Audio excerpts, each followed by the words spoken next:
This is a love story on a big ship, the Titanic.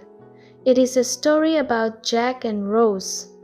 They meet on the ship and their lives change forever. He is a poor artist. He has no money, but he has dreams. Rose is rich. She has everything, but she is not happy. One night, Rose wants to jump into the cold sea. Jack sees her and helps her.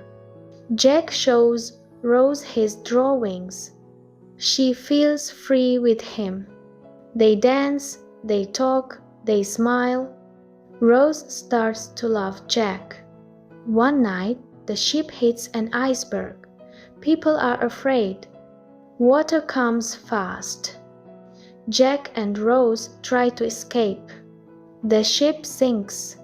Jack is in the cold water. He helps Rose live. He smiles and says goodbye. She never forgets him. This story is about love and courage. Even in hard times, love is strong.